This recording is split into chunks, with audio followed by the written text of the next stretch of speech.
All right, here we go. WNBA's officials exposed blatantly cheating for A'ja Wilson. I mean, this is blatant cheating. Breanna Stewart pissed off about it after the game, and she was had to speak to the media. This is nasty. Welcome back, buddy. Because anyone expecting professional basketball to enjoy a quiet weekend was badly mistaken. What unfolded was one of the wildest, most dramatic, and controversy-packed stretches the league has experienced in recent memory. In Portland, fans witnessed what felt like a hostile invasion, complete with a historic record-setting performance and a polarizing player answering an arena full of boos in the loudest way possible. Meanwhile, elsewhere in the country, a late-game officiating disaster ignited a completely different firestorm and split the basketball audience straight down the middle. The New York Liberty and Las Vegas Aces found themselves at the center of a final seconds controversy that left superstar Breanna Stewart furious enough to unload during her post-game media availability. Did the referees make a decisive call that protected A'ja Wilson when the game was hanging in the balance? Did New York lose a legitimate opportunity to complete the comeback and force overtime? Stay locked in, buddy, because we are breaking down both the breathtaking basketball and the unbelievable controversy currently shaking this league from top to bottom. Subscribe to the channel and let us jump directly into everything that happened. We begin in Portland, Oregon, where the Indiana Fever arrived at the Moda Center for their showdown with the Portland Fire.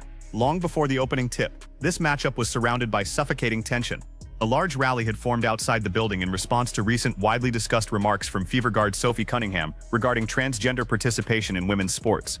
The energy around the arena was intense, emotional, and impossible to ignore, and the Portland crowd was clearly prepared to express exactly how it felt. When Cunningham entered the game midway through the opening quarter, the building exploded, but the reaction was anything except welcoming.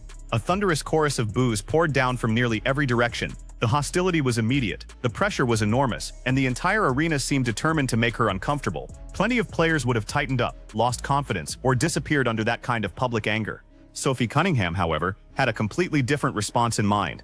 What would she do with thousands of people openly rooting for her to fail?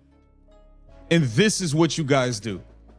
Come on, man. The fix is in. They are just trying to give A'ja Wilson everything at this point. They are literally trying to give her everything. Jonquel Jones, no one on the Liberty is close to her with the ball. Look at that. I mean, come on, man. Come on, man. WNBA refs. I want an investigation. I want an investigation, okay? Enough is enough. Like, the cheating has to stop. She's a great player without the refs being in her back pocket. That's just how I feel. She's a great enough player without having the refs in her back pocket. And of course, let me see.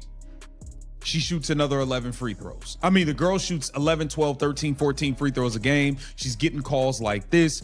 Breanna Stewart, not happy about it in the post-game prep. She turned the entire moment upside down and used the hostility as fuel. Not long after stepping into that emotionally charged environment and absorbing the crowd's furious reaction, Cunningham received the ball, set her feet, and drilled a huge three-pointer that extended Indiana's early advantage to 14. She refused to retreat, hesitate, or show even the slightest sign that the boos were affecting her. Instead, she leaned directly into the villain role Portland had assigned her and appeared to gain energy every time the audience became louder. By the end of the night, Cunningham had contributed an extremely valuable 13 points, giving the Fever important scoring and helping them maintain control of the matchup. But while Cunningham was answering the crowd with timely baskets, someone else on the floor was producing a performance that belonged in the league's record books. We need to discuss Caitlin Clark, because the level of basketball she is playing right now no longer feels ordinary. Opposing defenses continue searching for a workable solution, yet every strategy seems to collapse once she begins controlling the pace, reading the floor, and attacking from every angle. Against Portland, Clark delivered another complete offensive clinic and systematically tore apart everything the Fire attempted defensively. Indiana rolled to a commanding 112-98 victory, giving the Fever their fifth straight win and making their offense look more dangerous with every passing game.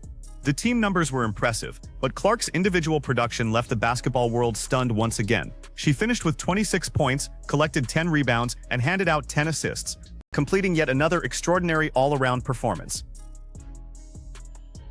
Once that third quarter rolled around, Stephanie White said, "Hey, slow it down, man. We got to get Kelsey Mitchell this 20-point game real quick." And Kelsey Mitchell just kept shooting and shooting and shooting and shooting until she got that 20-point. We have to keep the streak alive. Oh boy. Caitlin Clark with her fourth career triple-double, 26 points, 10 assists, 10 rebounds. Kelsey Mitchell, 13 straight games with 20-plus points, tied with Diana Taurasi for the second longest streak. She is now looking at Asia Wilson. She has a good amount of games to go to get the Asia Wilson 20-point game streak. But Kelsey Mitchell, she is on her way there. Before we get into the highlights, let's check the box score. Like I said, Indiana Fever came out hot, 27 points in the first quarter, 29 points in the second quarter, 34 points in the third quarter, and that fourth quarter rolls around. Woo! That fourth quarter rolled around. I did think in that fourth quarter, Caitlin Clark was, we were triple-double hunting. We were triple-double hunting. She could have had 30. She could have had an easy 35 if she wasn't triple-double hunting and looking for assists that Aaliyah Boston continued to pass up. Oh, wow. Great pass from Caitlin Clark to Aaliyah Boston, and Aaliyah Boston does a hockey assist to Kelsey Mitchell. Oh, nice pass. Caitlin Clark finding Aaliyah Boston, and Aaliyah Boston gives the ball to Kelsey Mitchell. Yeah, we saw too many of that, especially in the second half. Kelsey Mitchell, 26 points on 21 shots. Buddy, those numbers gave Caitlin Clark the fourth triple-double of her professional career. That accomplishment becomes even more remarkable when placed beside the history of the league, because she is now level with Sabrina Ionescu for the third highest total of career triple-doubles ever recorded. Even more astonishing, Clark reached that mark in only her 78th professional game. She is operating with a combination of scoring, rebounding, passing, control, and court awareness that very few players have ever shown this early in their careers. That same performance also made Clark the quickest player in league history to surpass both 1,500 career points and 650 assists. The previous standard belonged to the iconic Sue Bird, who reached those totals after 116 games. Clark did it 38 games sooner, demolishing a record established by one of the greatest guards the sport has ever seen. Indiana seized complete control during the third quarter, building its advantage to 18 points and appearing ready to bury Portland before the final period even began. The Fire continued battling and managed to cut into the deficit late in the fourth quarter, creating one last wave of pressure and giving the home crowd a reason to believe a comeback might still be possible. Clark never panicked. In the final minute, she stepped to the free throw line, calmly converted the decisive shots, and removed any remaining doubt about the outcome. The Fever walked away with another victory. Clark added more historic milestones to her rapidly expanding resume, and Portland was left searching for answers after being picked apart by one of the league's most unstoppable offensive engines.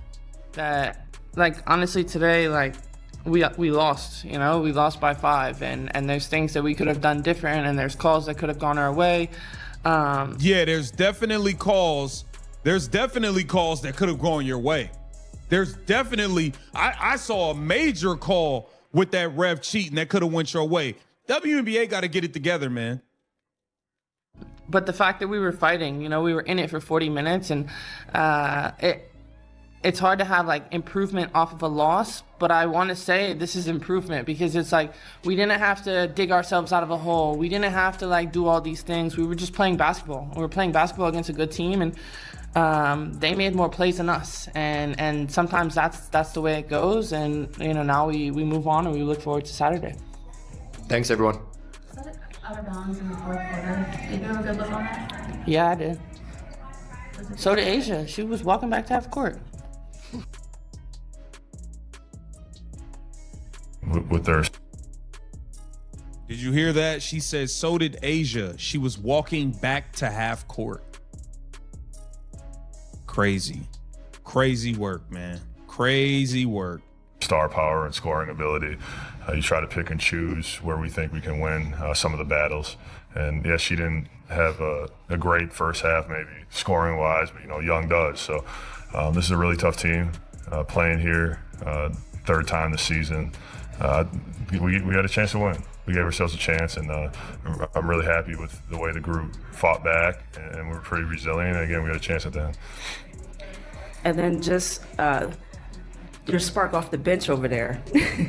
Now catch your breath, buddy, because the conversation takes a hard turn toward the officiating controversy that ended up overshadowing almost everything else from the weekend.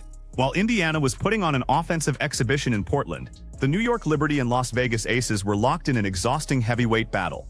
These are two championship-level teams with elite talent on both sides, and the game lived up to its billing from the opening possession until the final seconds.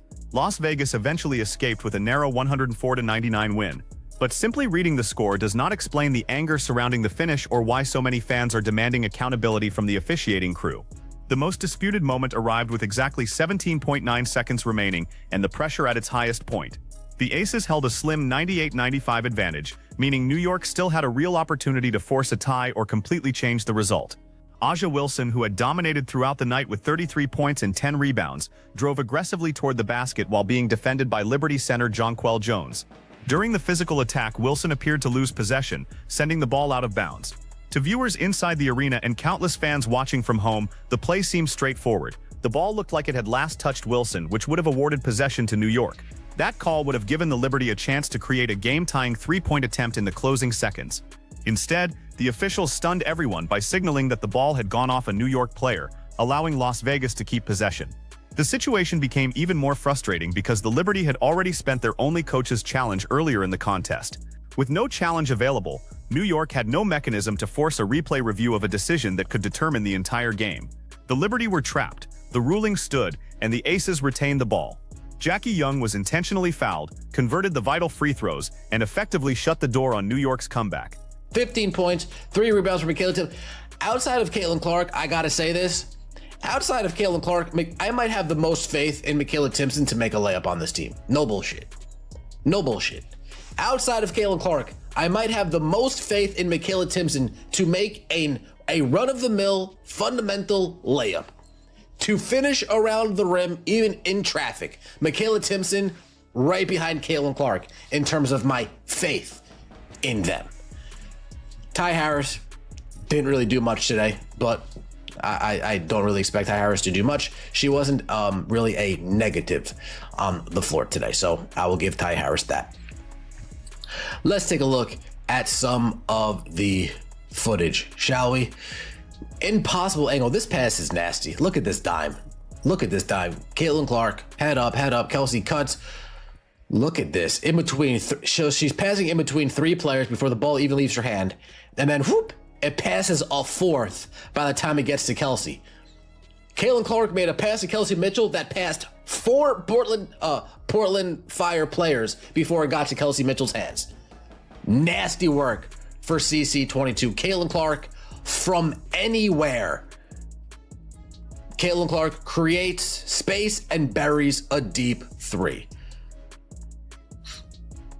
I love that little skip dribble she does as she sizes up her opponents. Up, in between, step back, 3, right in your face. You ain't guarding that. You ain't guarding that. And you know what? She lets them know right after. She lets them know, you can't guard that shit. You can't guard that. In that first half, Caleb... Breanna Stewart had every reason to be angry after producing 26 points and 11 rebounds in a losing effort. And she made no attempt to disguise her frustration once the game ended. During the post-game press conference, the Liberty star directly challenged the quality of the final ruling and made it clear that she believed the referees had missed the play. Stewart went even further, suggesting that A'ja Wilson's own body language revealed that the ball had gone off her. When a reporter asked Stewart whether she truly believed the officials had made the wrong decision, her answer came instantly and without uncertainty. Yeah, I did. So did A'ja. She was walking back to half court. That detail immediately became the center of the online debate. When an offensive player sees the ball go out and instinctively begins retreating to defend the other end, it often indicates that the player believes possession is changing. Stewart's observation gave furious fans even more reason to argue that the call was obviously incorrect. Social media erupted, replay clips spread everywhere, and accusations quickly surfaced that officials had protected one of the league's biggest superstars during the most important possession of the night. Whether someone believes the mistake was intentional or simply another example of poor late-game officiating, the damage was already done. A critical matchup between 2 elite teams ended with the conversation focused less on the basketball and more on whether the Liberty were denied a fair opportunity to finish the game. Chris, you guys are giving up the most threes this month, and they shot 46% from deep tonight. I guess, what do you think is going on with your guys' perimeter defense in particular, especially, I mean, there's layers to that, obviously. Yeah, I mean, they hit some open ones, then they hit some tough ones, but you can't take everything away. So I think in general, like we want to definitely protect the three-point line, but against this team especially, like they're very good in the paint. Like we know that, and they got hot a little bit, and obviously we have to do a better job with our shot challenges, and probably earlier than that, probably just pursuit and trying to get connected and not stress our bigs out. Like you can't take away the rim, paint, and the three-point line. So I just think overall, like we got to keep taking the right steps forward. And again, it's more about not the three going up, but what happens before that, and we just need to be attached a little bit more and continue to fight. And Brianna, just like big picture on the defense for this month, it's definitely like dropped a little bit without Leo and Satu and all of that. But I guess just what do you think needs to change for you guys to be able to like up the intensity on that end and have more resistance? I mean, I think, just continuing to be up and in a little bit more. Like that just means like everybody has a little bit higher pickup point based on their individual matchup. But like our defense is changing scheme to scheme based on the games. So I think that So this league has somehow delivered two completely different forms of chaos at the same time. In Portland, Caitlin Clark continued destroying long-standing records while Sophie Cunningham answered an arena filled with hostility by knocking down major shots and helping Indiana secure its 5th consecutive victory. In Las Vegas, Breanna Stewart walked away furious after an out-of-bounds ruling that she believes stole New York's chance to tie the game and possibly complete a dramatic comeback. Now I need your honest reaction in the comments, buddy. Do you believe the officials deliberately gave A'ja Wilson and the Aces the benefit of the doubt on that final possession? Or was it simply a terrible mistake made at the worst possible moment? And after another triple-double, another league record, and another dominant Fever victory, is Caitlin Clark currently putting together the greatest statistical season the sport has ever witnessed? Let your strongest opinions be heard below. Anyone who wants the unfiltered truth about the WNBA stories that major sports media refuses to confront needs to hit the like button, subscribe to the channel, and activate every notification. Buddy, we are not backing down, we are not ignoring the controversy, and we will see you in the next one.